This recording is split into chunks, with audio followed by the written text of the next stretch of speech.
Bonsoir, bienvenue, chers web spectateurs et web spectatrices sur ma chaîne Freedom UFO.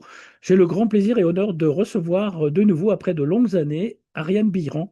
Bienvenue, Ariane. Merci pour l'invitation, Marc. Merci aux auditeurs. Et c'est vrai que ça fait un bail qu'on ne s'était pas vu sur ma chaîne. On va faire un petit bilan aujourd'hui par rapport aux 9 ans depuis l'interview de 2018 sur les droits sexuels.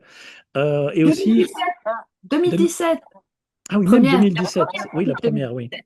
Oui, c'est Oui, vrai. oui, oui, parce que je m'en souviens très bien parce que tout le monde me refusait en fait la parole sur le sujet et que tu as été le seul au départ à me la donner. Donc je m'en souviens très très bien.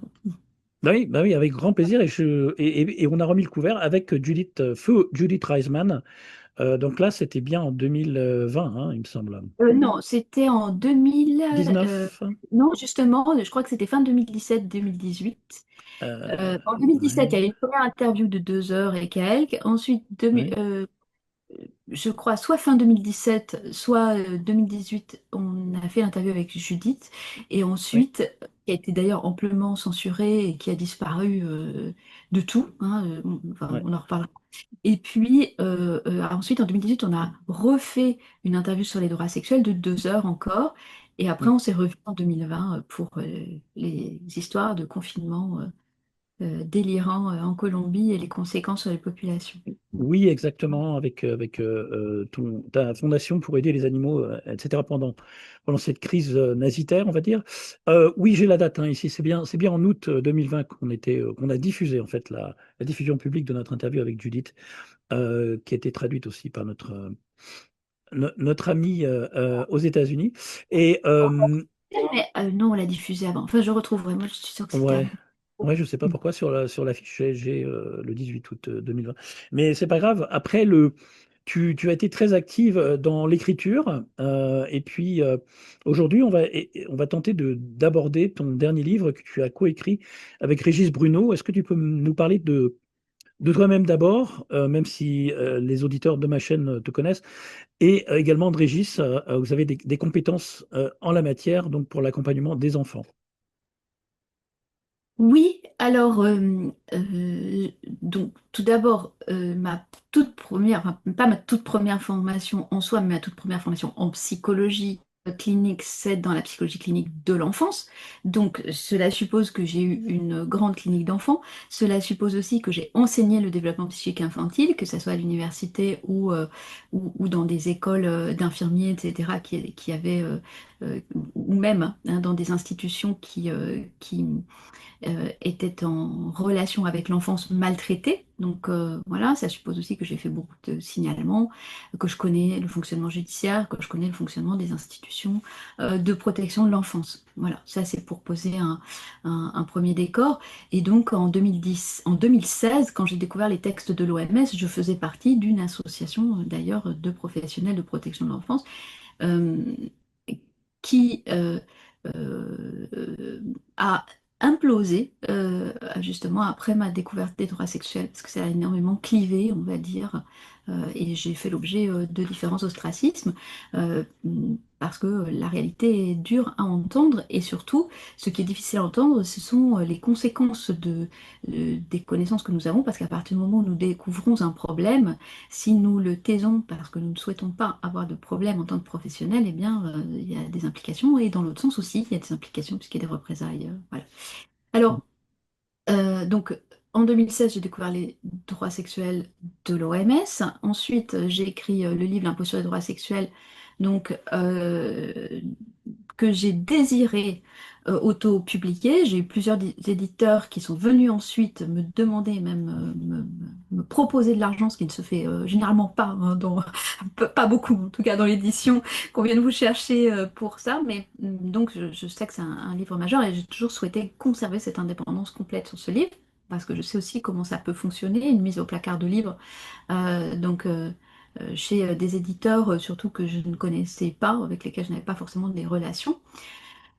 Euh, Ensuite, donc, j'ai mené ce combat qui m'a coûté très cher et qui divise, parce que même aujourd'hui, chez ceux qui prétendent lutter contre l'éducation sexuelle, en réalité, soit ils n'ont pas lu les textes, soit ils sont toujours dans le compromis. Hein, parce qu'aujourd'hui, il faut être gentil avec les pervers, donc c'est le mot d'ordre. Donc le compromis, c'est qu'on n'a pas le droit de dire que, effectivement, c'est extrêmement euh, euh, absurde euh, et mensonger et contraire à l'esprit du droit de réclamer des droits à la sexualité chez les enfants, puisque les enfants n'ont pas aucune maturité psychique euh, pour cette question, et toute exposition à la chose sexuelle, qu'elle soit en parole, en image ou autre, est de nature à créer des traumatismes extrêmement sévères, dont l'enfant paiera le prix ensuite dans sa vie d'adulte. Voilà. Et donc, pour revenir là-dessus, j'ai rencontré Régis Bruno, qui est pédiatre et pédopsychiatre en 2020, parce que lui aussi venait de publier un livre au sujet de ces droits sexuels de l'OMS. Alors, pas du tout de la même manière que moi, puisque moi, ce que j'ai fait, et que je suis la seule à avoir fait, puisque aujourd'hui on marche sur la tête, il y a des gens qui récupèrent mon boulot pour en faire autre chose, c'est une analyse textuelle, mais des textes internationaux, mise en regard de ce que je connais du corpus de la psychologie de l'enfant, qui est quand même un gros corpus, ce n'est pas un petit corpus, hein, c'est quelque chose. Donc, on sait que chez l'OMS, à l'OMS, justement, les psys de l'enfance, la psychologie de l'enfant a été complètement écartée. Donc, voilà, j'ai récupéré ça. Et puis, donc, Régis était tout autant inquiet, mais lui n'avait pas étudié, comme je l'avais fait dans le détail, les textes, il était plutôt sur un angle d'alerte en tant que effectivement professionnel qui a passé toute sa carrière en tant que pédiatre, pédopsychiatre, chef de clinique, expert judiciaire. Hein. Donc là, ça veut dire concrètement que, et moi aussi, hein, j'ai aussi puisqu'on a écrit Psychopathologie de la pédophilie avec ma collègue Amandine Lafargue, cette connaissance hein, des pédophiles, cette fréquentation professionnelle dans le sens où on est conduit à en rencontrer pour parfois effectivement faire des expertises. Moi j'ai travaillé dans la pénitentiaire, donc ouais, les pédophiles incarcérés, je sais ce que c'est aussi, etc. Les discours des pédophiles. Et donc c'est tout à fait d'un point de vue professionnel abouti que nous nous sommes rencontrés et que quelque part nous ne nous sommes plus quittés sur le sujet. Donc c'est très important. Et Régis, depuis des années, m'avait dit, il faut qu'on écrive absolument un livre à deux pour poser l'intégralité du problème de ces textes, de cette éducation sexuelle, et qu'on rappelle en fait le développement psychique des enfants et qu'on indique ce que pourrait être une véritable prévention. Alors, au regard des représailles diverses et variées, extrêmement violentes que j'ai pu subir sur plusieurs années, je n'étais pas très enthousiaste à l'idée d'écrire ce livre, mais en définitive, j'ai accepté parce que j'ai vu qu'il y avait une nécessité à l'endroit où tout le monde raconte absolument n'importe quoi. Hein, on a des gens qui viennent nous expliquer qu'ils luttent contre l'OMS, mais que l'enfant aurait une sexualité, ils ne connaissent ni enfin, absolument pas la psychologie de l'enfant, ni d'Ève, ni d'Adam. On a des gens qui viennent nous expliquer qu'ils luttent contre l'OMS, mais qui sont eux-mêmes en train de faire l'éducation à la sexualité. Et encore une fois, nous, on a une autre approche. Donc cette autre approche nous a aussi conduit en 2023, donc j'ai créé un colloque à Paris le 13 mai 2023 qui s'intitulait La dérive totalitaire sur les enfants. J'ai fait intervenir dans la matinée des collègues ainsi que l'avocate Virginie Darjoreca que j'ai eu la chance de rencontrer à la faveur de tout ce que nous avons vécu dans le délire Covid. Et nous avons posé tout. Et ce jour-là, nous avons décidé de créer effectivement une association dont, qui a été créé, mais qui a subi énormément de représailles avant même sa création. Donc toutes les actions que nous souhaitions mener en réalité étaient ciblées, catapultées. Il y avait vraiment des actions à faire, mais cela supposait une prise de conscience de la population, une communication qui arrive aux oreilles de la population. Alors bien évidemment, il y a une création époustouflante d'avatars pour nous empêcher, en fait, pour récupérer notre travail et le caviarder, tout simplement, et donc donner de fausses informations à la population. Donc, j'en suis sortie de l'association Honest en printemps 2024, mais Régis et moi, nous en demeurons respectivement le parrain et la marraine. Voilà, donc c'était un peu longue. Non, non, mais c'est parfait, c'est parfait. On voit l'implication de Régis donc, sur ces sujets, tout comme toi. Et on voit bien que depuis tes dernières interventions chez moi, on va dire que la situation a empiré au niveau de l'éducation nationale, au niveau des, on va pas les appeler directement des pédophiles, mais des pervers qui sont à la tête des programmes de pseudo-prévention qui sont en fait un prétexte. La prévention est devenue un prétexte pour l'intrusion auprès des... pour casser l'innocence de ces enfants, en fait, qui... ça, est-ce que tu peux expliquer aux auditeurs que euh, la différence entre sexualiser un enfant et la découverte des sensations, de ses premières sensations, est totalement opposée et différente, ça n'a rien à voir. Parce que beaucoup de gens confondent les deux, en fait, et Oui, mais sexualisent. absolument, et cette Mm. confusion est entretenue, y compris par des gens pseudo-professionnels, je suis obligée de le dire, qui viennent intervenir dans les médias sur le sujet, alors qu'ils n'ont jamais eu dans leur... Ils ont beau peut-être être psychologues, et encore c'est à vérifier, hein, parce que nous avons des numéros à des lignes, il faut vérifier tout ça. Euh, Parce qu'il y a beaucoup d'escrocs hein, qui aujourd'hui disent être ce qu'ils ne sont pas hein, dans les médias, c'est important de le rappeler aussi qui n'ont pas les diplômes qu'ils prétendent avoir, etc. Donc, effectivement, ça demande un travail de vérification. Mais, Depuis 6 ans, on y a eu droit à une flopée d'experts de plateau, hein, mais dans on tous n'a les que ça. sujets. Mm. Mais on n'a que ça. Et quand tu grattes, ce sont des acteurs de théâtre, quoi. Donc, dans leur vraie vie. Enfin, donc, c'est époustouflant. Et à quel point on se fout de notre gueule, si je peux Mm. dire. Bon. Mm. Mais, euh, donc, mais des gens, moi, j'ai vu des psys débarquer, enfin, qui se disaient psy et qui n'ont jamais eu un enfant dans leur clinique parce que c'est une spécialisation. La connaissance du développement psychique de l'enfant, c'est une spécialisation.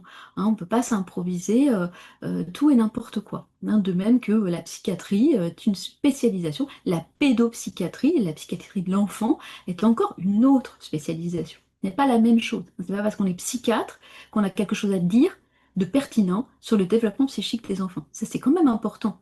Et que on peut nous raconter tout ce qu'on veut quand on a une clinique solide, c'est-à-dire qu'on a reçu beaucoup d'enfants de différents âges, on a une petite idée tout de même de comment ça fonctionne. Hein. Donc ça, c'est important.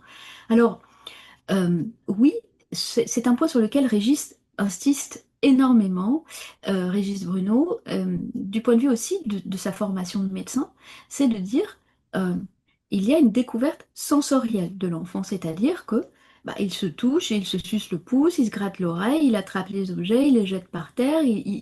On sait bien, par exemple, on a des petits livres pour enfants qui vont tester différents types de matières, différents types voilà, de couleurs parce qu'il y a un éveil sensoriel, une curiosité naturelle chez l'enfant, et qui donc concerne l'intégralité de son corps. Il ne va pas mettre un tabou sur, voilà, sur certaines parties. Donc il se découvre. Mais cette découverte n'est certainement pas associée à quelque chose qui pourrait être de l'ordre de la sexualité. Et lorsque ça l'est, ce qui est un point très important sur lequel nous nous retrouvons tous les experts en justice qui vont faire à ces cas d'abus sexuels infantiles, c'est que quand il y a un enfant qui manifeste des conduites ou des propos sexualisés, il les a bien appris de quelque part. Parce que sinon, comment on explique que les autres enfants ne les ont pas? Et évidemment, nous, c'est un symptôme. C'est-à-dire qu'à partir de là, on va se dire, qu'est-ce qui se passe chez cet enfant? Hein pourquoi a-t-il des masturbations compulsives? Hein pourquoi dessine-t-il des objets à caractère sexuel, etc. Et on va chercher et on trouve toujours. Et ça fait l'objet de nous, ce qui déclenche un signalement. Donc, quand l'OMS nous explique dans ses textes que bah, c'est bien normal, la recherche du plaisir, etc., la masturbation infantile précoce, quand j'ai même eu affaire à des cours soi-disant de droit sexuel, hein, on explique que eh bien, le nourrisson dans le ventre de sa mère, il bande, quoi. Voilà. Or, en fait, là, il y a vraiment une problématique d'incompétence complète en anatomie, en biologie de l'enfant. Enfin, je veux dire, c'est pas parce que même un petit garçon a une érection que ça a un caractère sexuel, en fait. C'est pas parce qu'ils se touchent le zizi que ça a un caractère sexuel. Ils peuvent juste avoir envie de faire pipi et avoir la vessie pleine. Enfin, là, on est chez les fous. Hein. Donc, Mm. on est chez des grands malades qui pratiquent la projection de d'un univers qui est lié à l'adulte, hein, à l'univers sexuel, sur l'enfance dans pour qui ce n'est pas le sujet. C'est-à-dire que l'enfant, si on parle simplement de la vie psychique de l'enfant, ce qui est le sujet pour l'enfant, au fur et à mesure, il y a des âges, il y a des étapes du développement. Donc c'est aussi ce qu'on a voulu retracer dans ce livre, hein. Et selon les étapes du développement, ce qui est le sujet, c'est la question des origines, d'où je viens. Mais pas papa et maman se sont unis dans un lit pour me concevoir. C'est même pas une information recevable, c'est une information traumatique. Même Freud parlait de la scène primitive traumatique, c'est-à-dire que cette simple conception cette simple idée crée du trauma chez l'enfant. Donc c'est pas concevable en fait. Donc on est dans quelque chose où c'est la plus grande des confusions. Et à chaque fois, on a cette idée, il faut employer les mots juste pour l'enfant. Mais qu'est-ce que ça veut dire? On ne tient absolument pas compte de l'univers infantile, de l'imaginaire infantile. Précisément, il y a toute une sorte de protection psychique chez l'enfant pour qu'il ne soit pas confronté à ce qui est de l'ordre d'une violence traumatique ingérable. Je parle sur le plan psychique. Et le plan psychique, c'est encore une fois ce que l'OMS a écarté. Donc encore une fois, est-ce que c'est parce que, par exemple, une jeune fille a ses règles qu'elle est prête à une sexualité? Ah non. Donc, parce qu'il y a des confusions en plus sur le plan. Donc, ce n'est pas parce qu'on a un développement hormonal, il peut y avoir des pubertés précoces, hein, des jeunes filles qui ont. Des petites filles même, qui ont leurs règles à 9 10 ans. Est-ce qu'elles sont prêtes à une sexualité? Donc, de quoi nous parle-t-on? Ce qui doit primer, c'est la protection psychique des enfants, leur intégrité psychique. Donc, émotionnelle, affective, un développement serein, sécurisé, etc. Et comme je l'avais déjà dit d'ailleurs à Judith Treisman qui m'avait posé la question, on a même chez Freud, hein, chez Freud, ah, c'est cet avertissement qu'il ne faut surtout jamais sexualiser un enfant parce qu'on le rendrait inéducable. Inéducable. Parce qu'il serait complètement pris dans une obsession qu'il ne sait pas gérer. Voilà. Non, mais c'est ça, c'est un consentement inventé par l'adulte. C'est un mot d'adulte en fait. Le consentement, c'est aujourd'hui le thème central de leur programme. C'est faire consentir. De toute façon, pas que les enfants, hein, ils veulent faire consentir les adultes à tout leur programme pervers, que ce soit le pique-nique de masse obligatoire pour tous, porter le masque, sexualiser nos enfants. Enfin bref, on est consentir à la guerre, consentir à donner vos derniers deniers pour payer votre facture d'électricité, mais pendant ce temps-là, ils vont construire des pistes de ski. C'est les Saoudiens peut-être qui nous écoutent, parce que je voulais parler des pistes de ski en plein désert. Donc voilà, on marche sur la tête. En fait, c'est tout et son contraire. On nous ordonne de consentir à des choses qui sont complètement inversées, quoi.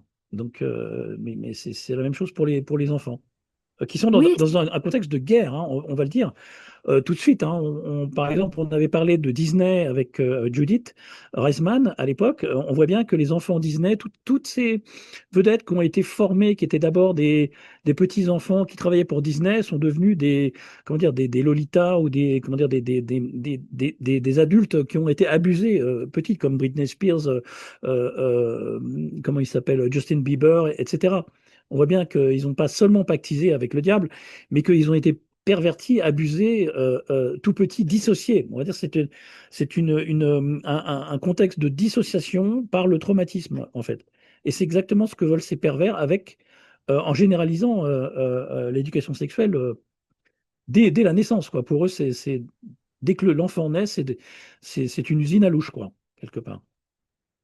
et puis on pourrait rajouter quand même, et ce sur quoi nous avons énormément insisté dans le colloque du 13 mai 2023, puis après dans des livres, hein, avec évidemment qui n'ont Virginie Dargereca a écrit un livre sur l'éducation sexuelle, évidemment, t'es invité nulle part, parce que ce qu'elle a à dire, c'est tout de même extrêmement important, c'est que tout l'édifice est illégal et qu'il y a des lois qui expliquent que précisément qu'est-ce que ça veut dire une minorité sexuelle, c'est qu'il n'y a pas de consentement. Donc qu'est-ce qu'on vient nous raconter? Une histoire de consentement, là où le droit pose par principe qu'il n'y a pas de consentement. Pourquoi? Parce que l'enfant n'a pas la maturité de consentir à quoi que ce soit. Mais on voit bien qu'avec l'OMS, et on l'avait vu, il y avait l'histoire de citoyenneté sexuelle, enfin un truc qui tient pas debout. Depuis quand la vie politique se mêle de ce qui se passe dans notre lit? Enfin, je vais dire, il y a quelque chose qui ne tient pas debout du tout. Et en outre, il y a un autre point extrêmement illégal de ces textes, c'est qu'ils contreviennent à la Convention internationale des droits de l'enfant, Donc il faut bien comprendre qu'il y a une hiérarchie des normes juridiques, c'est-à-dire un décret ne vaut pas la Constitution ne vaut pas un texte international. Voilà, et cette hiérarchie, bon, ben, on fait comme s'il n'existait pas, mais par exemple, dans la Convention internationale de l'enfant, il est bien spécifié que euh, les parents choisissent l'instruction de leurs enfants. Or là, dans ces textes et dans ces programmes, parce que j'ai regardé ces programmes, sont-ils écrits par des professionnels de la psychologie de l'enfant? Ben, pas du tout. Ils sont décrits par soi-disant d'anciennes victimes. Alors déjà, en termes de neutralité, hein, est-ce qu'elles sont vraiment sorties d'affaires ou pas, sachant qu'on sait que parmi des anciennes victimes, il y a aussi des prédateurs qui sont devenus prédateurs, hein, donc déjà c'est un premier problème, mais certainement pas des professionnels. J'ai eu beaucoup de psychologues qui se sont plaints de ce que l'ancienne éducation à la sexualité ben, leur avait été retirée hein, au profit d'idéologues, d'associations, etc. Donc il n'y a plus du tout la contenance et la déontologie professionnelle pour savoir exactement ce qu'on fait, comment on le fait hein, auprès de l'enfant. Euh, et ensuite, dans ces textes, il est marqué que si les parents sont réfractaires, eh bien, ils seront signalés aux services sociaux. Donc on voit bien qu'on est dans une illégalité complète par rapport à la Convention internationale de l'enfant. J'ai eu d'autres avocats qui me l'ont confirmé. Donc on est bien sur un point d'opposition grave, de paradoxe juridique. Et puis, j'ai eu plusieurs cas là, récents. On sait que l'instruction à domicile maintenant est complètement persécutée, hein. Des gens qui avaient des félicitations dans leur dossier, etc., maintenant sont sommés de remettre leurs enfants à l'école.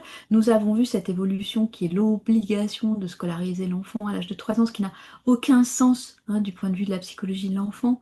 Aucun sens. Et j'en ai parlé avec plusieurs pédiatres, pédopsychiatres, psychologues des enfants. Au contraire, à 3 ans, on est encore très dans les jupons de sa mère et on a besoin d'y rester, hein, l'affectivité familiale, le côté... voilà, donc ça, on a vu aussi ce point-là. On voit aussi tous les scandales avec le nombre de prédateurs sexuels qui émergent dans les écoles maternelles, etc. Ça n'arrête pas. Et pour certains, eh bien, on leur avait pas demandé, ou en tout cas, le casier judiciaire était déjà rempli. Donc, enfin, on voit bien qu'il y a quelque chose qui marche sur la tête et qui dysfonctionne totalement. J'avais une autre chose à dire. Ah oui, j'ai eu un cas, par exemple, de parents placés en garde à vue pendant 48 heures parce qu'ils avaient été dénoncés par leurs voisins pour être contre l'éducation sexuelle. Or, c'est un édifice qui est illégal. Je veux dire, donc, et c'est exactement ce point-là, je pense, sur lequel nous avons appuyé, qui était le plus sensible, hein, parce que il fallait absolument modifier les comportements des enfants par l'effraction traumatique, donc que ces enfants finissent par avoir des conduites sexualisées par imitation ou parce qu'ils ont appris à l'école, etc., de manière à modifier progressivement la coutume et donc à terme le droit. Et Judith Reisman en avait également parlé. Voilà. Donc, en fait, pour résumer tout ce que tu viens de dire, c'est plus une éducation, c'est pas une prévention comme ils le prétendent, c'est une intrusion institutionnelle dans l'intime. L'enfant, il n'est pas du tout, il est plus protégé du tout, il est exposé. Donc, on le fait aller le plus tôt possible à l'école. On le soumet à une éducation qui est devenue de plus en plus tordue et perverse. Euh, et puis, bon, on va pas parler des vaccins, mais c'est un thème qui fâche. Mais tu ne peux plus mettre ton enfant à l'école sans qu'il ait toutes ces doses quoi, de poison. Les préconisations de l'OMS, on voit bien que l'OMS n'agit pas pour le bien commun quand tu commences à creuser tous les sujets. Parce que tous les sujets d'empoisonnement, que ce soit psychique ou physique, l'OMS les promeut. Donc, il y a un moment, c'est pas une prévention, c'est une normalisation précoce de leur programme pervers, en fait, auprès des parents. Les parents sont diabolisés dès qu'ils se réveillent à ce système. Alors que bon, la plupart des parents sont complètement endormis, il faut avouer, hein. Il y a très peu de parents. C'est comme quand il a fallu combattre les masques pour les enfants, il n'y a même pas 1% des parents qui ont protesté, quoi. Donc, c'est ridicule. Donc, la frontière entre des parents indignes, puisque on va dire des parents PNJ, qui sont des personnages non joueurs, qui n'ont aucune conscience de rien, qui sont des coquilles vides, sont quand même une grande majorité de la masse, puisqu'on voit ils n'ont absolument pas réagi. On va dire pour 80%, en étant optimiste d'entre eux, enfin, on va dire quand même à l'école, c'est plutôt 99%, parce qu'il n'y a pas eu de protestation, hein, il y a eu très peu de parents qui ont protesté. Donc là, est-ce que tu vois le moindre espoir qu'il y ait un réveil des parents vis-à-vis de ces programmes pervers qui sont... parce que là, l'intime est quand même totalement violé Alors, euh, oui. oui, Ce non, que tu vas-y. dis est très important, c'est-à-dire quand les gens hum, pensent que quand on va pointer, nous, ce qui ne va pas dans l'éducation sexuelle, on est tout de suite dans quelque chose d'extrêmement sordide, qui peut exister, hein, parce qu'il y a des classes où, moi, on m'a envoyé des plaquettes, on a montré des différents types de sexe, donc des photos de sexe, excisées, pas excisées, vous voyez, voilà. Ça, c'est déjà un degré supérieur. Mais il y a un degré en amont. C'est cette confusion de l'intime avec la vie politique. Politique au sens large, c'est-à-dire la vie du futur citoyen qu'on est censé former de l'enfance et qu'il développe son esprit critique, ce qui devrait être la fonction de l'instruction publique. Bien. Une fois qu'on a dit ça, à partir du moment où on dit non mais c'est neutre ce qu'on fait, on vient leur parler de leur corps, de leurs sensations, de leurs émotions, on est en train d'introduire une confusion complète entre la vie intime et la vie publique. Et cette confusion, seuls les pouvoirs totalitaires la font. Pourquoi je serais obligée de venir parler de mon corps et des sensations dans mon corps dans un groupe, en fait? Qu'est-ce que ça veut dire? Donc l'intimité n'est absolument pas préservée. Et là, donc à chaque fois, c'est enrobé dans de la guimauve de bons sentiments, hein. Voilà, alors on nous explique que c'est pour le repérage des abus sexuels infantiles. Alors là, quand on est dans le sujet depuis longtemps en tant que professionnel, on hésite entre éclater de rire ou pleurer un bon coup, hein, parce que, encore une fois, 3% de condamnation juridique. Les signalements, c'est une catastrophe quand on est professionnel, on est obligé de s'y reprendre à plusieurs fois. Qu'est-ce qui se passe ensuite? Est-ce que c'est bien mis en place? En général, on vous casse le suivi. La suite de l'histoire de l'enfant, elle est presque pire, mais souvent pire après qu'avant le signalement. Donc, de qui se moque tout, en fait? Et de toute façon, est-ce qu'on a vraiment besoin d'aller en parler aux enfants pour être formés au repérage? C'est une des formations que j'ai moi données à des professionnels. Repérage des symptômes, repérage diagnostic. Donc on n'a pas besoin en fait d'aller embêter les enfants avec ces histoires-là.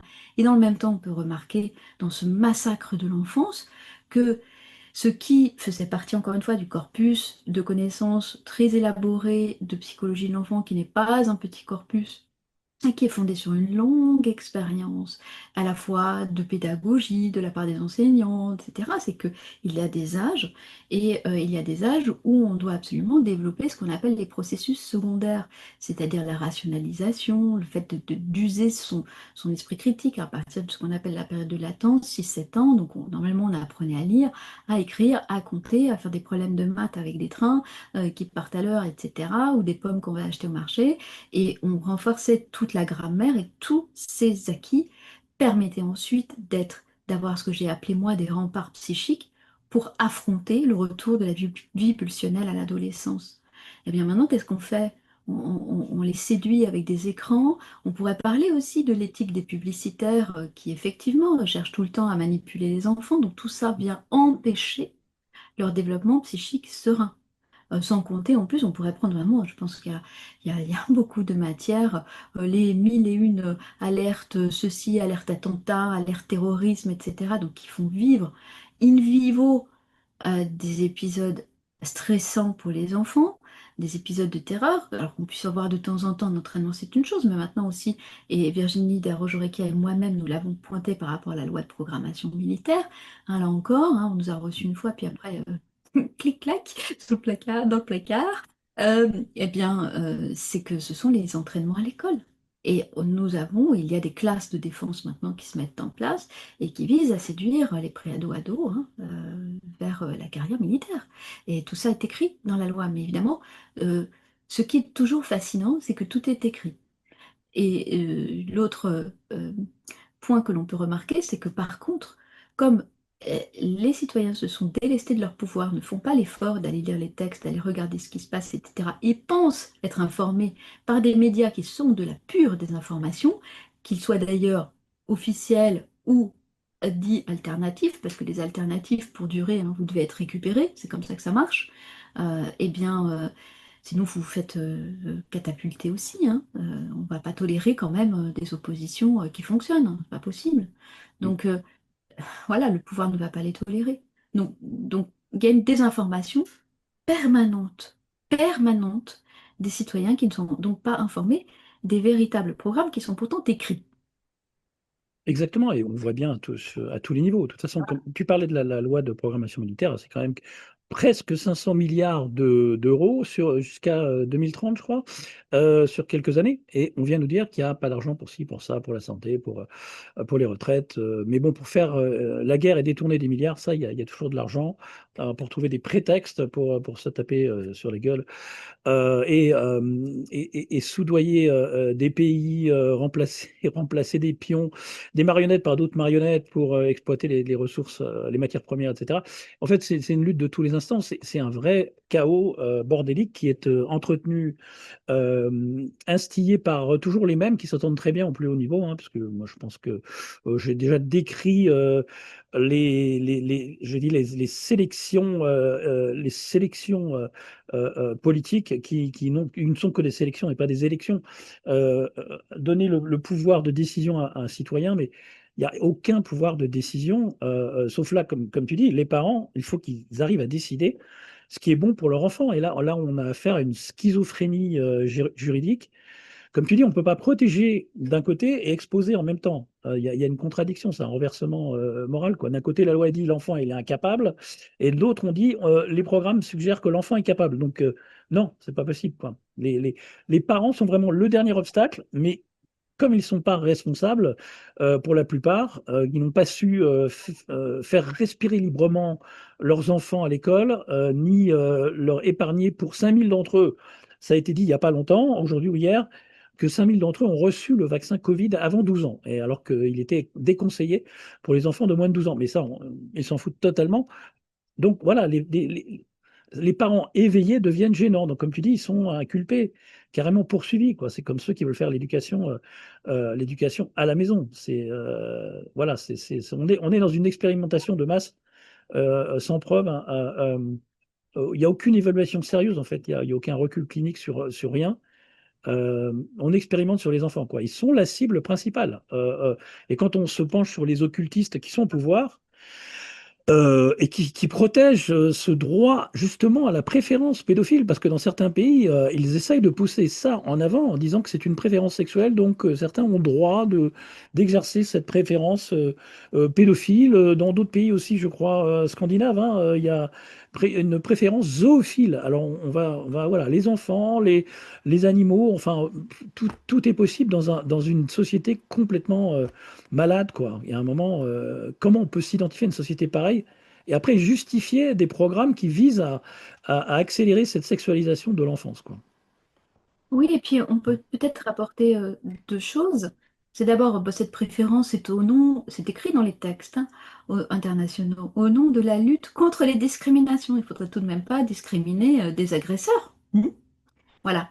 Alors Mm. on peut citer d'autres points qui sont toujours favorables, encore une fois, à la négociation ou à l'atténuation, hein, de ces agressions pédophiles qui sont extrêmement graves. C'est le nouveau dada là, de la justice restaurative ou restauratrice, je ne sais plus comment dire. Enfin, en tout cas, il y a encore une fois une atténuation à chaque fois, hein, de la gravité.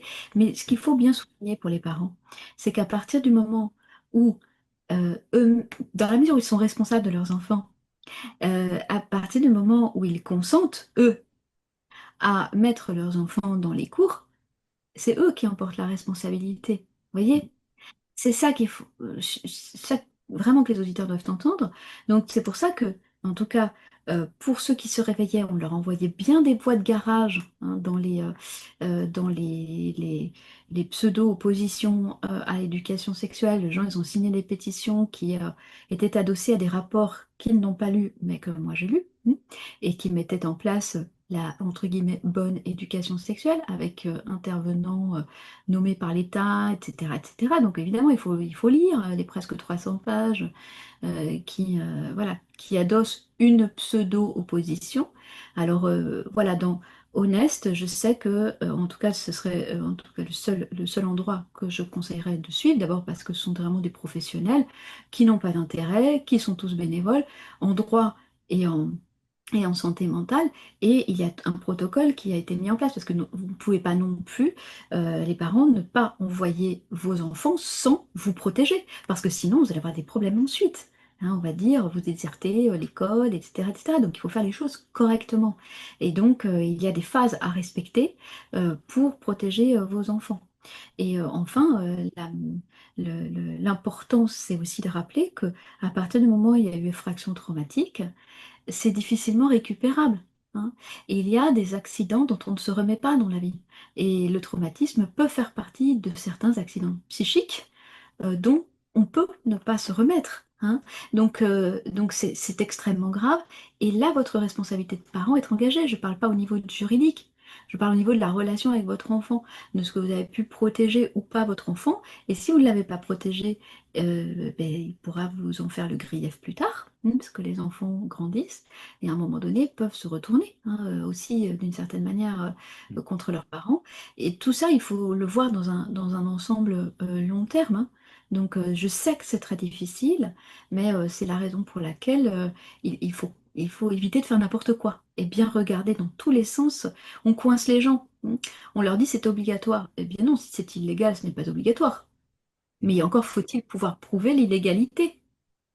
Et il y a bon nombre de ces pseudo-oppositions qui disent ah non, vous ne pouvez pas échapper aux cours, c'est obligatoire. Ben, si tu as prouvé l'illégalité, il n'y a pas de caractère obligatoire. Par exemple, Virginie Darajo-Recchia, elle a beaucoup insisté sur le fait qu'il y avait des lois qui protégeaient les instituteurs, parce qu'eux aussi sont coincés quand il s'agit... Alors, ils sont coincés à plusieurs niveaux. D'abord, eux-mêmes, s'ils n'ont pas du tout envie de rentrer là-dedans, eh bien, elle avait expliqué hein, qu'il y avait des lois qui protégeaient. Ils pouvaient s'appuyer sur ces lois-là. Mais évidemment, si on n'est pas au courant et qu'on nous raconte autre chose sur les médias, la télé ou sur les médias alternatifs, eh bien évidemment, on ne va pas avoir l'information. Et, et d'autre part, l'instituteur est responsable de ce qui se passe dans sa classe. C'est-à-dire que tous les totalitarismes font toujours la même chose. Ils mettent les gens dans une situation coupable et ensuite ils disent ah ben nous on s'en lave les mains, hein. C'est vous, hein, vous avez fait le truc. Hein. Donc quand un instituteur, si les instituteurs m'écoutent, vous laissez votre classe à une association X ou Y qui vient faire ses cours et que d'ailleurs vous êtes sorti de la classe parce que ce sont des choses qu'on m'a rapportées, sachez que vous êtes responsable de ce qui se passe dans votre classe. Voilà. C'est exactement ce qu'ont fait les labos au niveau Et c'est pareil, international. quand ils ont fait avec les médecins en disant allez-y, allez-y, allez-y, on vous couvre, on vous couvre. Et puis le jour où il y a un problème, personne n'est couvert. Donc attention, c'est pareil pour les directeurs d'école, pareil pour les inspecteurs d'académie. Attention, en fait, la responsabilité pénale, elle est individuelle. Et jusqu'à preuve du contraire, le droit pénal français, pour l'instant, estime que la minorité sexuelle égale pas de consentement, hein, pas d'exposition à la sexualité.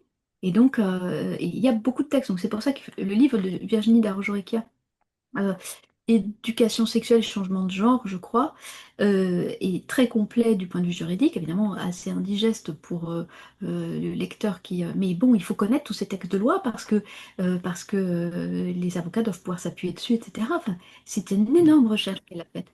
Et tu te rappelles, Marc, à l'époque, je t'avais dit, je cherche un avocat ou un juriste ou un professeur de droit qui puisse m'aider à comprendre comment l'OMS, puisque je l'avais lu dans les textes, va prendre euh, la main sur les lois des pays. Parce que tu te rappelles, ils disent dans les textes que il faut qu'il y aura des amendes, que les pays doivent se soumettre voilà, à ces droits sexuels, etc. Mais quand ça contrevient aux lois internes des pays, je me dis, mais comment ils vont faire?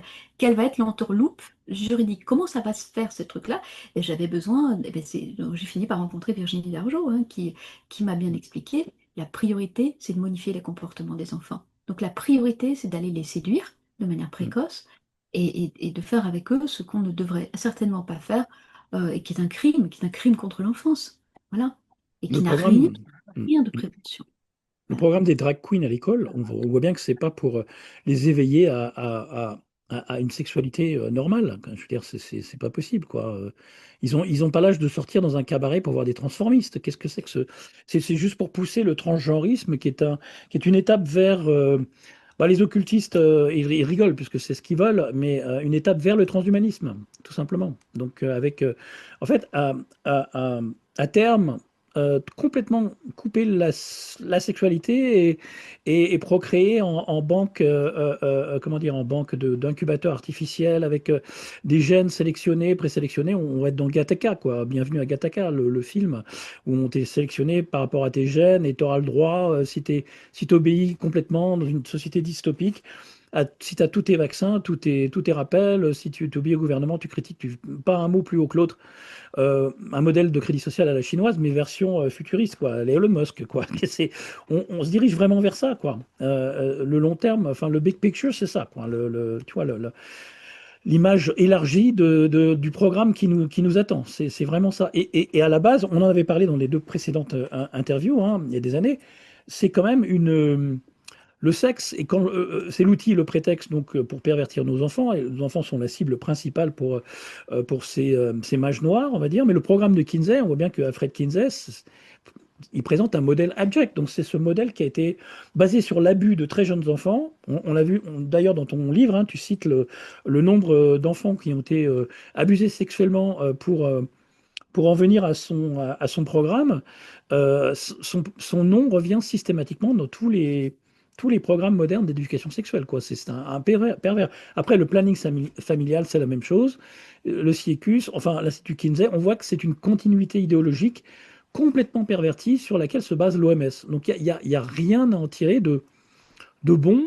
Faut vraiment comprendre l'inverse, enfin une inversion qui prône la sexualité mécanique, quoi, dans un système totalitaire, sans amour, sans émotion, tout est mécanique, quoi. C'est une vision complètement dystopique et il y a un point de non-retour qui est en train d'être franchi. Là. On va vraiment vers, vers une fabrique une destruction générationnelle, je pense, tu vois, un traumatisme qui va produire d'autres victimes.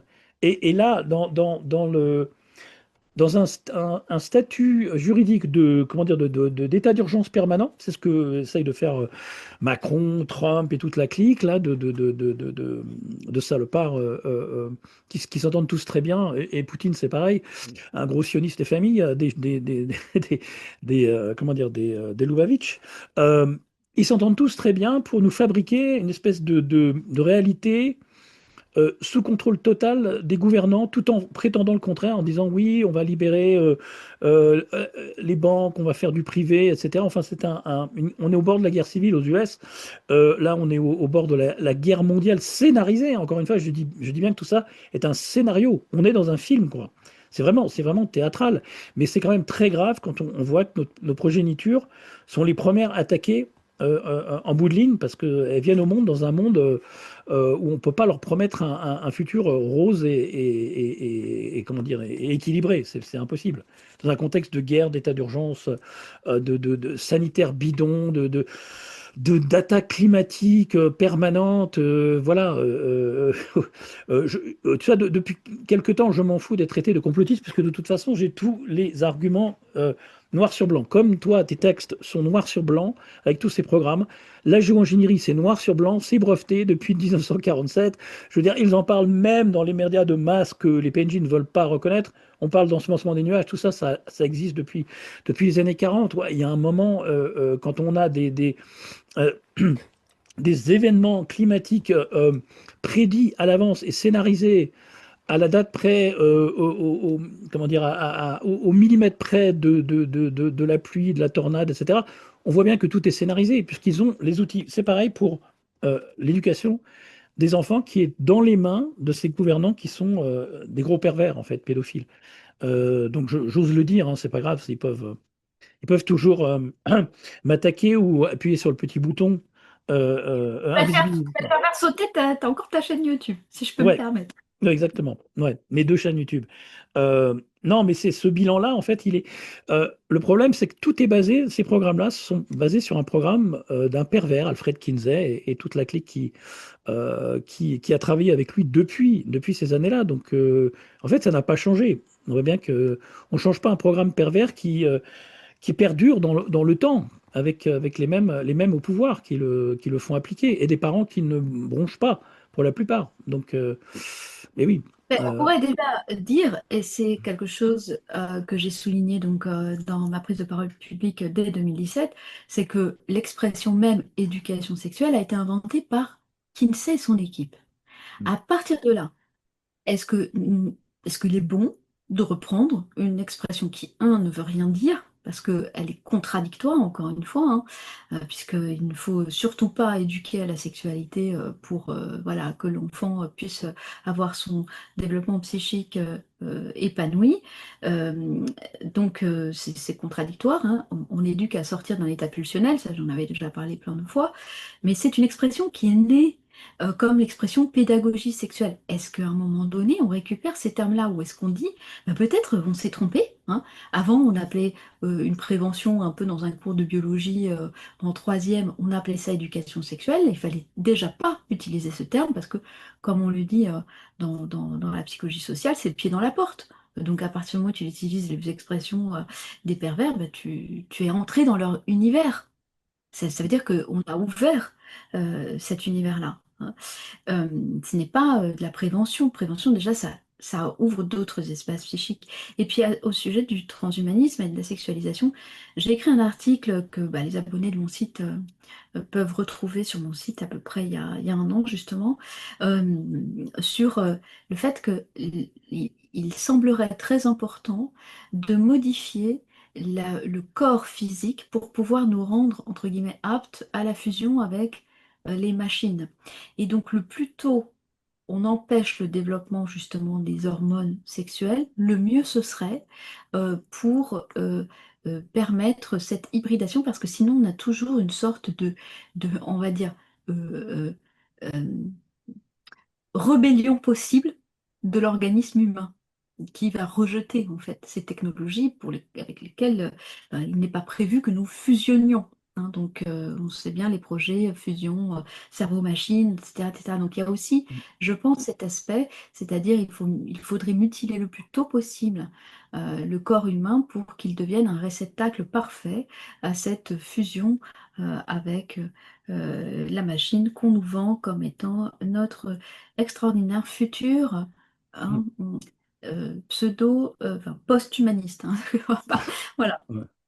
Oui, c'est ça. C'est d'où la campagne de perturbateurs endocriniens à fond les ballons dans tout ce qu'on mange, dans l'eau, dans l'air, tout ce qu'on nous balance, les médocs, et même les poisons psychiques, qui sont énormes. Je veux dire, quand on te met dans une situation de stress permanent, celui qui va regarder les chaînes d'infos en continu de propagande, je veux dire, comment il peut pas, n'a pas envie de sauter par la fenêtre ou de se tirer une balle dans la tête, parce que c'est complètement anxiogène. Et après, on ose dire que les complotistes sont anxiogènes, parce qu'on dénonce les comploteurs. Donc c'est vraiment l'inversion, la pire inversion qu'on puisse trouver. Mais bon, ici encore des charlots qui nous traitent de complotistes. Mais on est fiers d'être complotistes, parce qu'on dénonce les comploteurs. Donc quelque part, s'il n'y a pas de complot, il y a pas de complotistes et il n'y a pas de comploteurs. Donc s'il y a des comploteurs, il y aura toujours des complotistes pour les dénoncer. Si ça les dérange, c'est pour ça qu'en ce moment, il y a ce programme ridicule qui consiste à comment le gouvernement va-t-il sanctionner les fake news, alors que la principale usine à fake news vient dans leur propre réseau de désinformation, quoi. Donc, il y a aussi qui parle d'un scandale des placements abusifs dans un nouveau dossier. C'est une industrie apparemment très rentable, entre 30 et 60 000 euros par enfant par an. Mais bon, on peut parler de ce placement, enfin de ce programme de placement des enfants dans notre pays. C'est une industrie quand même. C'est utilisé comme mesure de rétorsion contre les parents. Donc les parents protecteurs qui dénoncent les violences sexuelles contre leurs enfants, les parents qui font l'école à la maison, tout ça, on en parlait tout à l'heure, les parents qui refusent des injections, etc., les parents artistes. Le placement arrive aussi sans aucune raison pour récupérer les enfants qui sont souvent broyés dans la machine. Alors, Oui, alors donc, ce n'est pas nouveau, hein. Ce qu'il faut non, bien, c'est pas nouveau. bien Mm. dire, c'est que ce n'est absolument pas nouveau. Là, je vois des alerteurs dont bon, je connais plus ou moins bien le pédigré et je ne mettrai pas la main au feu sur voilà, sur leur intégrité, mais bon, ils passent partout. Mais ce serait bien d'écouter les professionnels, encore une fois. Les professionnels savent depuis très longue date que ce n'est pas nouveau. D'ailleurs, si je faisais partie de cette association de professionnels de 2016 et même avant, c'était parce que nous nous étions réunis devant notre impuissance face à la machine de la protection de l'enfance, entre guillemets, qui est une machine destinée à broyer les enfants. Alors, effectivement, il y a des mesures de rétorsion. On a fait beaucoup d'articles, il y a des professionnels qui ont rédigé beaucoup d'articles pour dénoncer ça, pour dénoncer cette machine. On sait qu'à l'intérieur de la protection de l'enfance, il y a aussi de la prostitution infantile. Ce sont des proies rêvées, les enfants placés. Personnellement, quand j'ai commencé ma carrière dans l'enfance maltraitée, je me suis aperçue que, eh bien, dans certaines familles d'accueil, il pouvait y avoir des maltraitances de, de tous ordres, physiques, sexuelles, etc., et qu'on ne disait rien parce que ben, on n'avait pas assez de familles d'accueil, parce qu'il y a aussi des idéologies hein, qui traversent ces institutions, l'idéologie qu'il faut absolument rester en contact avec le père, avec la mère, etc.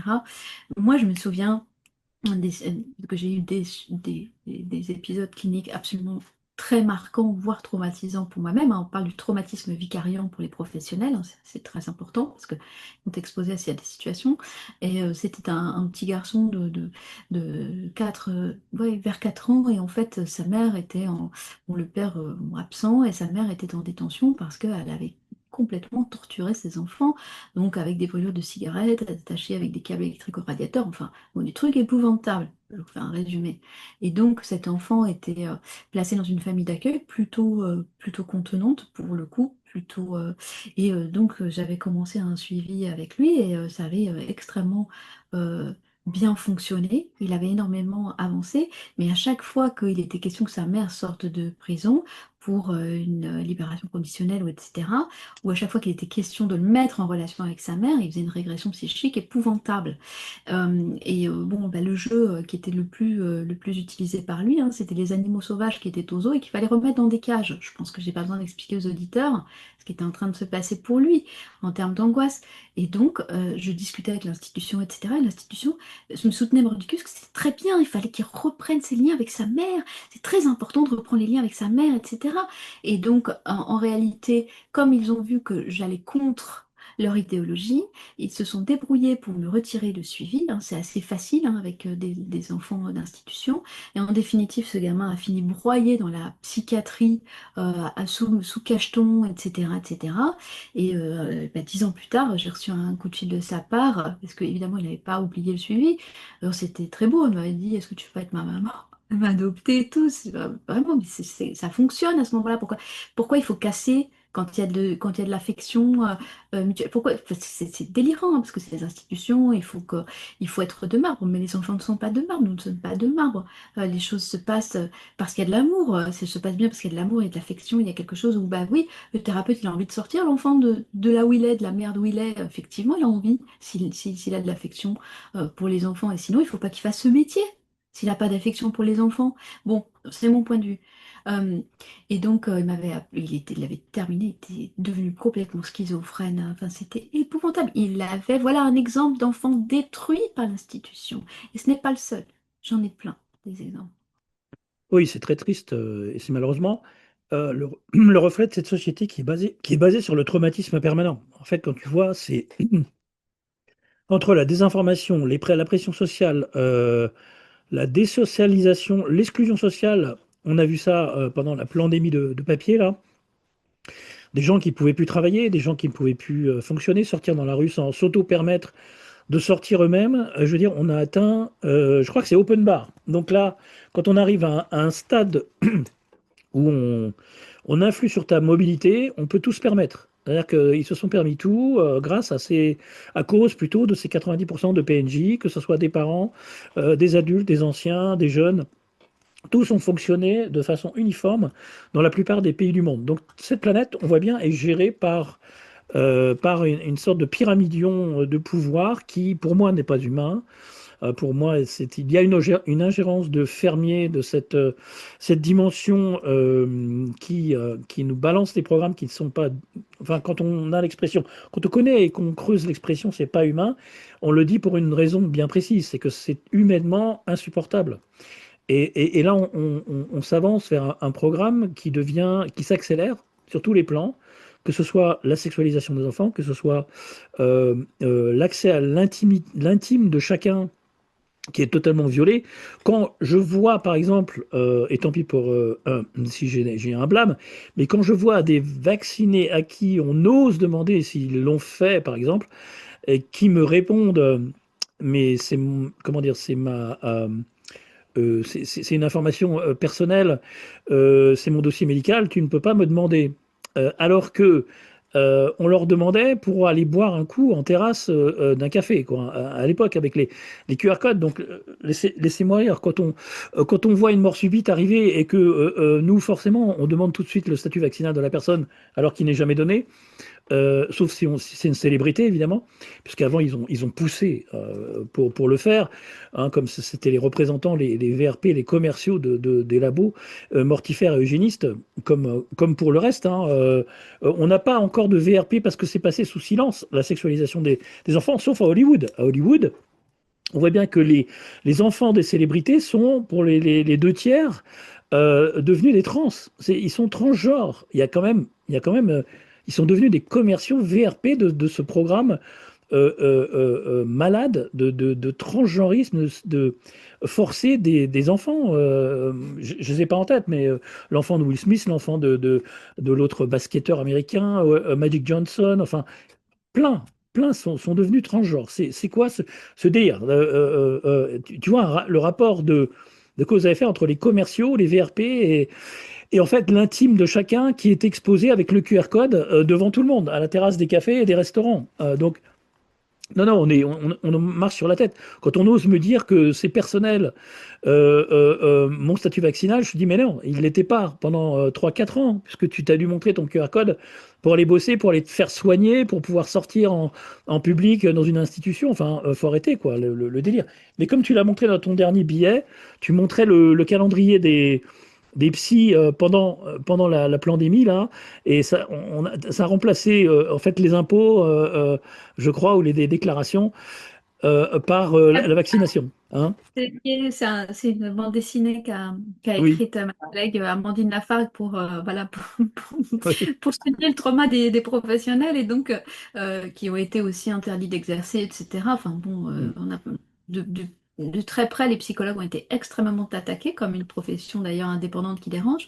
mm, Et, et donc, bah oui, dans le calendrier, il y avait d'un côté, bah, tous les 6 mois, tu fais ta compta, voilà, et le mm, reste ce sont des patients, patients, patients.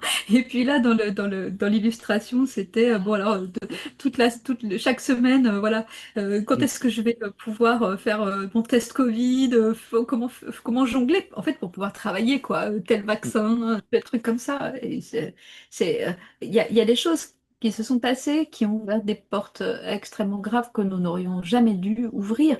Et je reviens aussi peut-être sur cet adage absolument imbécile qui dit je n'ai rien à cacher. Bah si, Mm. tu as ta pudeur à cacher, tu as ta vie intime, tu as tes émotions, tu as quelque chose de plus précieux, tu l'as à cacher en fait. Mm. Depuis quand on est obligé de se livrer sur la place publique? Depuis quand les pouvoirs publics se mêlent de ce qui se passe dans le lit des gens? Je veux dire, enfin, c'est-à-dire dans la sexualité, parce qu'il n'y a pas que l'histoire des enfants, hein. Dans la Mm. sexualité, c'est toute une machinerie, comme tu l'as dit.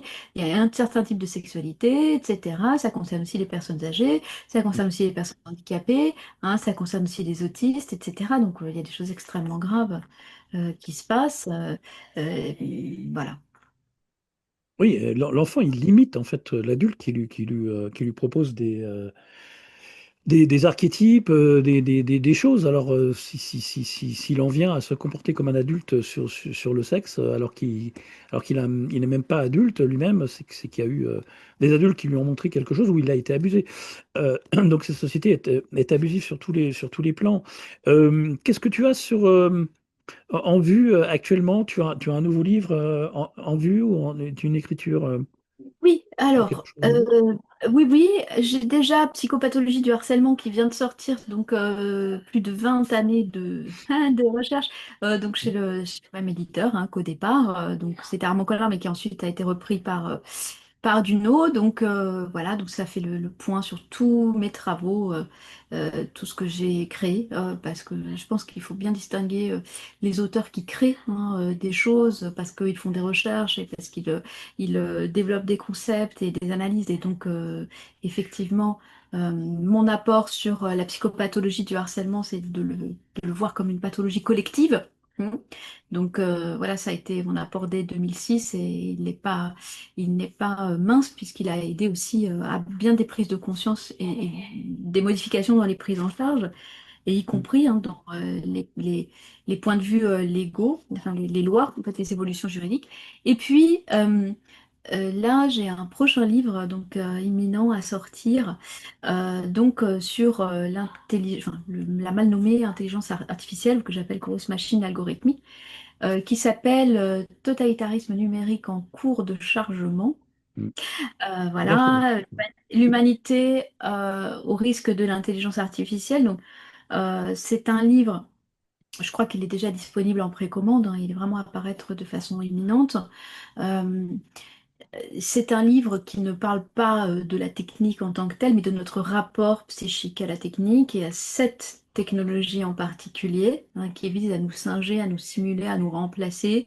Enfin, en tout cas, dans le discours, c'est dit comme ça, hein, puisque ça va faire nos boulots. Voilà, ça prend des formes en apparence humaines, etc.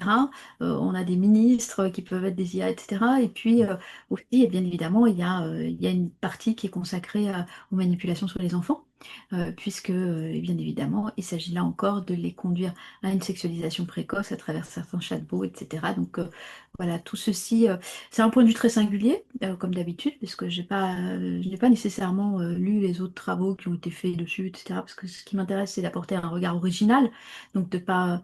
Par contre, j'ai expérimenté, j'ai regardé, j'ai réfléchi, donc j'ai apporté ma contribution critique. Voilà.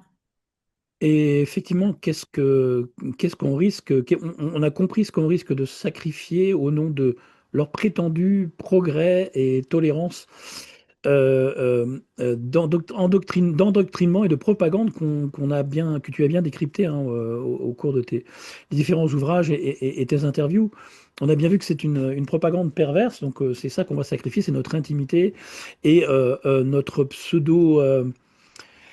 étincelle de libre arbitre qui nous reste, on va dire, parce qu'au niveau collectif, il nous reste pas grand-chose de notre libre arbitre, mais au niveau individuel, on peut toujours dire non, et c'est vraiment la première étape qui est très importante, c'est de savoir dire non et s'opposer violemment, aussi violemment, au même niveau de puissance, je dirais, que ce soit verbal ou de conscience, que ce qu'ils nous ont asséné comme politique totalitaire mondiale depuis 2020, mais depuis toujours. Hein. Mais depuis 2020, la bête a montré ses crocs et ses cornes. Qu'est-ce que tu diras aux parents qui doutent mais n'osent plus parler et pour protéger les enfants bah, tu as parlé hein, de la prévention dans ton livre. Il y avait certains points, je crois que j'avais isolé la page quelque part, mais il y avait certains points à conseiller aux parents au niveau de la prévention pour détecter les Alors, possibles abus. Mm. la- euh, déjà, l'avantage du livre de Régis et moi-même, c'est que nous arrivons aux mêmes conclusions à partir de perspectives différentes, puisque lui est un médecin. Mm. C'est-à-dire que, il a aussi euh, par exemple, cette prise de conscience, il a fait de la prévention, que, ben, d'accord, on focalise sur les abus sexuels, etc., mais il y a aussi tous les accidents domestiques, il y a bien d'autres choses en matière de prévention qui sont censées concerner les enfants parce que, eh bien, encore une fois, la plus grande des préventions, c'est l'attention portée par les adultes. Hein. Donc, il y en a marre de faire porter aux enfants le fait que ah, bah, s'ils n'ont pas signalé eux-mêmes qu'il y avait un problème, c'est de leur faute, ils avaient quand même eu leur cours, etc., etc. C'est pas aux enfants de porter ça. Hein. Si les adultes surveillent correctement les enfants, moi souvent je suis extrêmement choquée de voir il s'est passé, voilà, une petite fille de 4 ans a fait 10 fellations dans les toilettes d'une école. Je me dis, mais ils sont où les adultes en fait? C'est Mm. c'est quand même choquant. Ça veut dire qu'on laisse des enfants de 4 ans sans surveillance?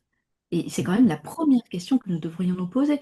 Donc nous donnons des conseils aux parents Après, je crois qu'aujourd'hui, nous entrons dans une époque où effectivement, je n'ai pas un tempérament optimiste, mais malheureusement, je ne suis pas démentie par les faits. Mm. J'aimerais bien être démentie par les faits, mais je ne suis pas démentie par les faits, où je pense, et nous donnons aussi des conseils dans le livre sur quelles sont les aptitudes que l'on doit développer chez l'enfant pour essayer malgré tout d'avoir des sortes d'antidotes, même si nous n'aurons jamais des antidotes au trauma, hein, mais bon, voilà, une vigilance. Et de toute façon, concernant cette éducation sexuelle, il est très important qu'il se rapproche d'Honest, hein. Mm. Voilà.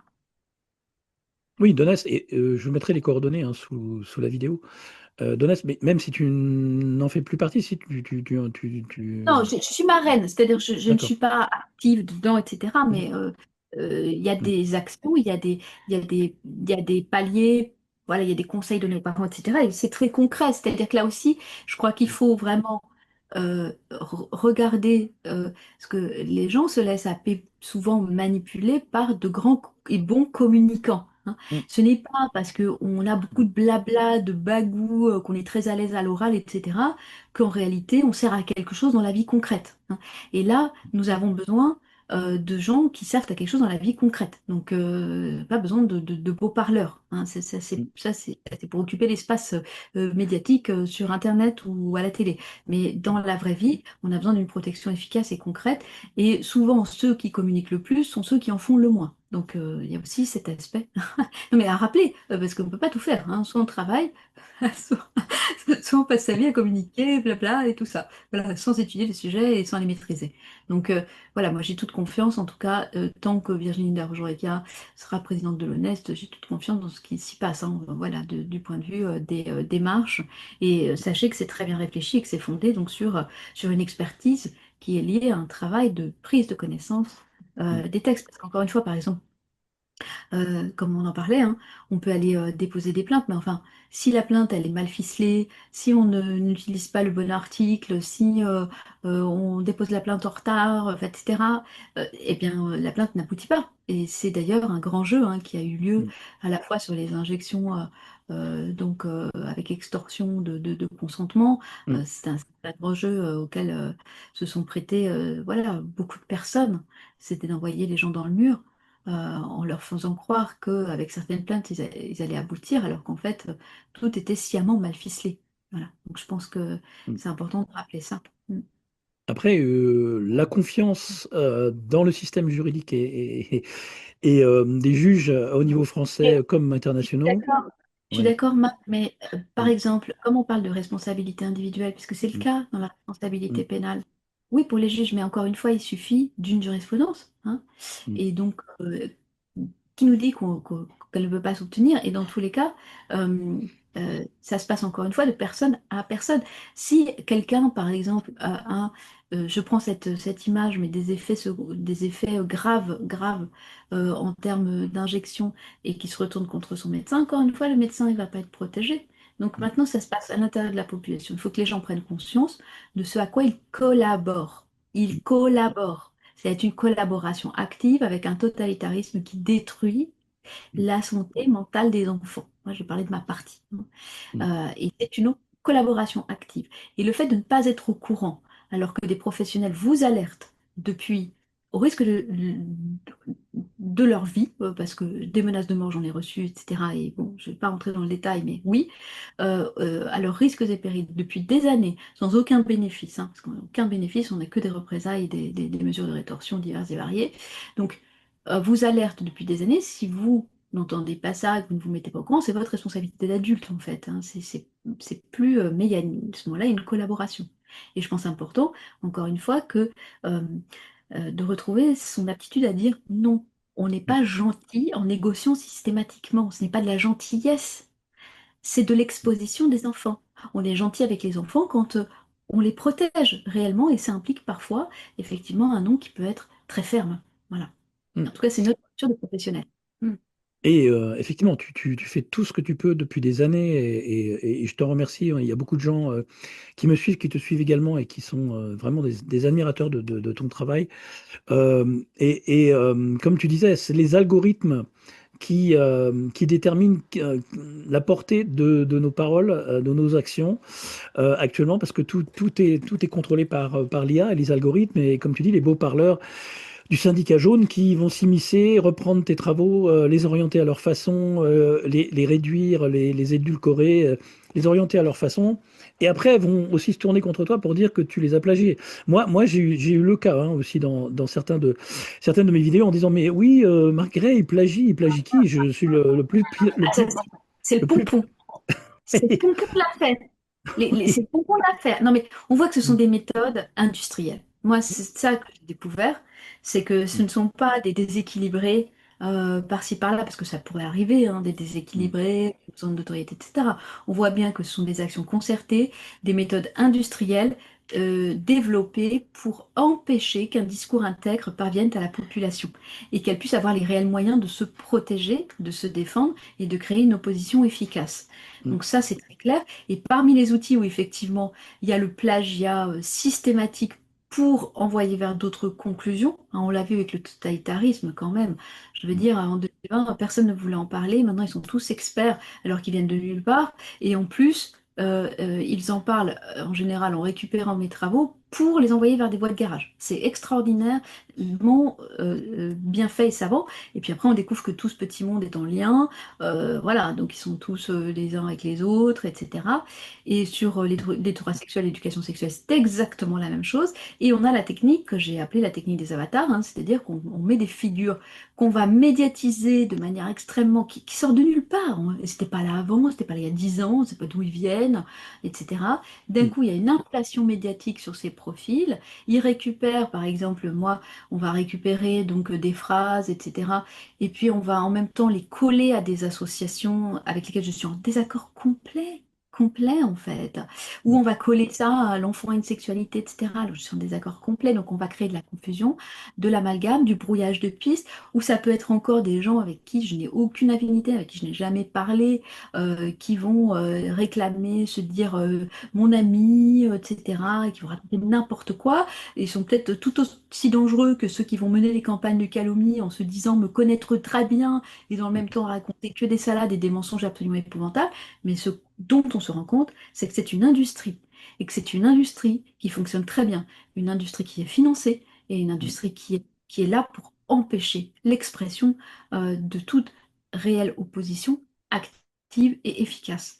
Donc voilà, C'est une machine et de ça je guerre. l'ai découvert à 20 ans. Hein. Mm, mm. C'est une machine de guerre, c'est réellement le nerf de la guerre, c'est l'opposition contrôlée. D'ailleurs, je fais une vidéo là-dessus où j'ai inclus ton passage sur le syndicat jaune, j'ai inclus aussi notre ami Alain Cholet sur Raoult et compagnie, et Perron, et donc ces discours qui sont très très médiatisés, et pour cause, puisque les algorithmes leur donne le vent en poupe, leur met le vent en poupe pour qu'ils soient le plus écoutés. Et c'est vrai que quand j'ai osé aller aux manifs anti-pass nazitaires dans les années 2022, 2021, je crois, 2022, eh bien, je ne voyais que des gens qui ne juraient que par ces noms d'opposants contrôlés, que je ne vais pas citer, mais que j'ai cité dans ma dernière vidéo, mais tout le temps, tout le temps. Alors, je leur expliquais individuellement, mais c'est un travail de malade. Sur le terrain, ça rapporte rien, puisque tu parles à une personne qui va pas te croire, qui va pas te comprendre, t'es qui toi, etc. Surtout moi, j'ai pas, tu vois, j'ai pas comment dire, de parcours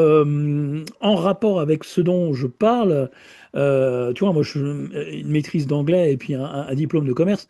Je veux dire, je suis pas un clinicien pathologiste et psychiatre, tu vois, donc, et psychologue. Donc, les gens qui ont vraiment je veux dire, le parcours intellectuel et éducatif pour avancer les arguments que tu avances, là, tu es beaucoup plus dangereuse, toi, par exemple, que moi-même qui n'ai aucune exposition médiatique. Il a fallu que juste d'appuyer sur deux boutons, trois strikes sur deux chaînes YouTube et il n'y a plus personne. Tu vois, j'ai deux chaînes YouTube qui ont 3 4 000 abonnés alors que j'en avais beaucoup plus avant. Donc c'est facile de me faire taire, moi. Ils n'ont pas besoin de me menacer physiquement ou de... voilà. Et en même temps, je connecte tous les points dérangeants de cette réalité. Et c'est là où le bas blesse, parce que les gens sont compartimentés. Et surtout côté français, francophone, je trouve que côté anglophone, ça relie beaucoup plus les points. que ce soit sur tous les sujets hein, à exploiter. Les Français, c'est politique là, la sexualisation des enfants par-ci, le paranormal là, l'ingérence exogène par là-bas, la prévie ici. En fait, rien que dans mon film, j'ai tout relié dans mon film sur la prévie.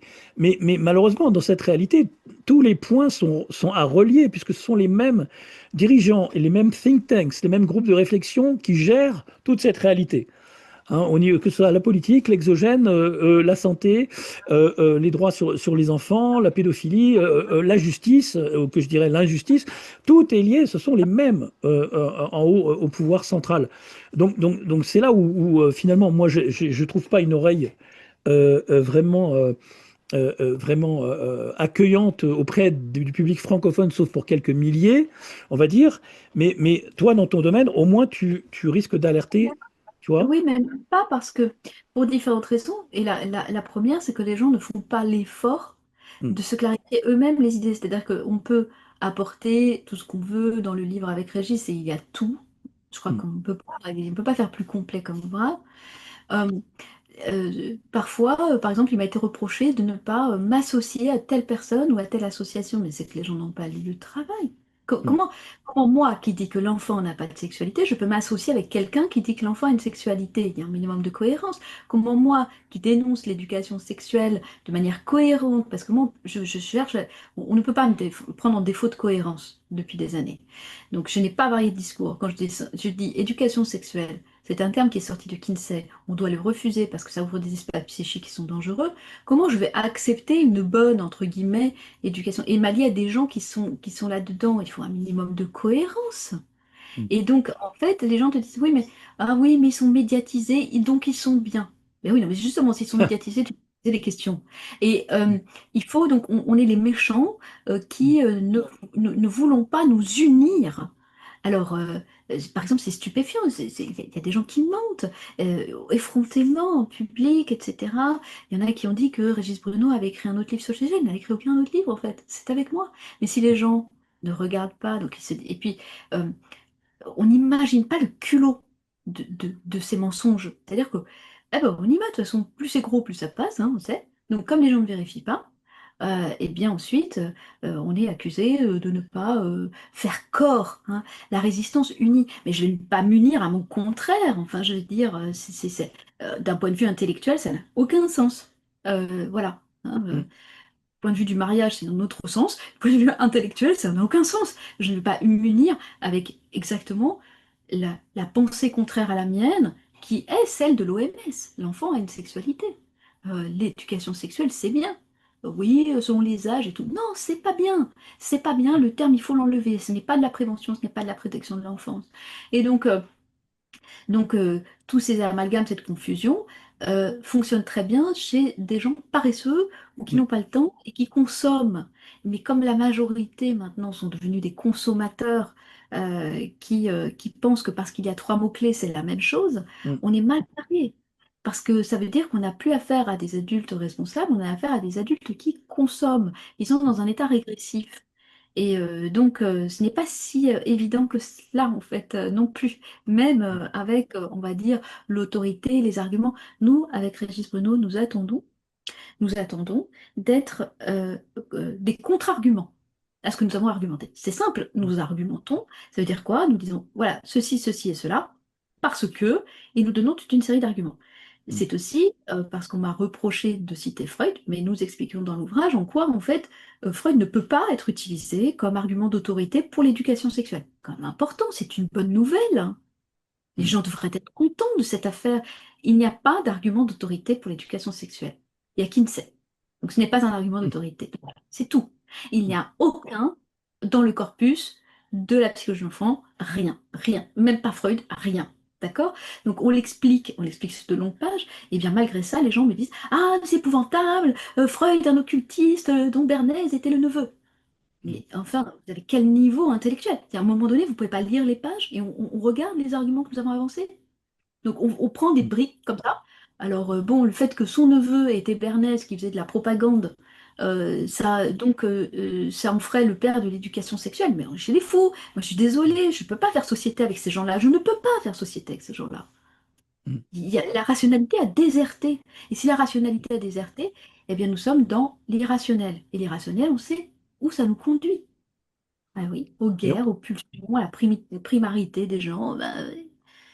Donc nous, ouais, nous c'est attendons le. des contre-arguments. Et personne ne vient nous en opposer. Mm. C'est-à-dire, on ne nous met pas en situation de débat.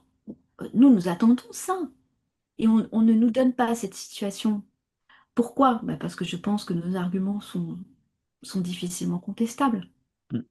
Ah, mais c'est pareil, moi j'attends des contre-arguments, mais les seuls contre-arguments que je reçois de la part de gens qui disent ouais, mais il dit tout pareil que toi. Enfin bon, le diable se cache dans les détails, mais même pas les détails, même les grandes lignes. Je veux dire, c'est pas parce que le gars ou la personne en question dit deux, trois choses que moi j'ai dites avant. Souvent d'ailleurs, et après dit tout le contraire dans le reste de son argument. Moi, c'est on me reproche, ah oui, t'es pessimiste, tu vois tout en noir, tu vois le mal partout. C'est pas un contre-argument, ça montre-moi qu'on se dirige vers ta nouvelle terre de New Age, afficher la cinquième dimension, tout va bien, le niveau de la Terre, les fréquences augmentent.